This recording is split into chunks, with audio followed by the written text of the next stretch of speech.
আবার কিছু মহিলা আছে যদি বলি আপা কই যাবেন, কই যাবো তোরে বলার লাগবো? আমি যখন বাসার তনে বাড়াই আমার স্বামীর এই বলি না তোরে কল লাগবো। এই ধরনের আচরণ ভাই কি বলবো ভাই, আমরা ভাই আসলেই খুব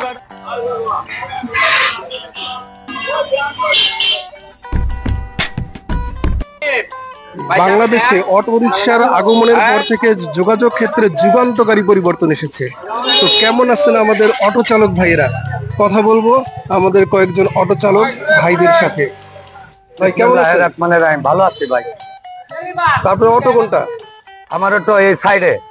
আচ্ছা, আপনি কতদিন থেকে অটো চালান? এই যে দীর্ঘ 10 বছর হবো।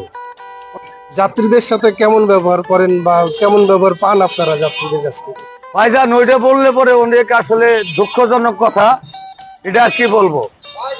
অনেকে রেজি গায়ে ভাই কই যাবেন কথা বলে না। আবার কেউ কথা বললেই বলে যে ভাই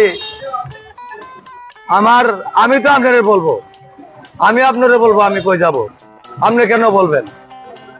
আবার কিছু মহিলা আছে যদি বলি আপা কই যাবেন, কই যাবো তোরে বলার লাগবো? আমি যখন বাসার তনে বাড়াই আমার স্বামীর এই বলি না তোরে কল লাগবো।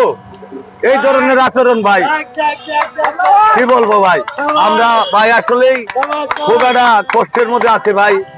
এখন মনে করেন পোলাপান লেখাপড়া করাইতেছি, এখন এটা যাই কিছু ইনকাম হয় ভাই, পোলাপান কোন রকম ভাবে আর কি আল্লাহ চালাইতেছে আর কি। একটা বড় গাড়ি যখন রাস্তার ভিতরে জাম বাজা, অটো কিন্তু অল্প জায়গা দিয়ে জায়গা, অল্প একটু জায়গা হলে অটো যাইতে পারে, কিন্তু এর মধ্যে যখন বড় গাড়িটা ঢুকে, বড় গাড়ি আল্লাহরে কিছু না বলি ওই অটো আল্লাহরে গালাগালি পারে, বাপ মাও তুলি গালাগালি পারে। আমাদের ভাই এটা হলো বড় সমস্যা ভাই। আমরা বলতেছি কোথাও যাবেন কিনা, সেই যাত্রীরা যদি অনেক সময় আপনার বলা হয় যে যাব না, বা অনেক সময় অনেক জনে আছে আপনার বলে কেন তোমাদের কেন বলতে হবে, এইভাবে আমাদের মোটামুটি দিনগুলো যাচ্ছে।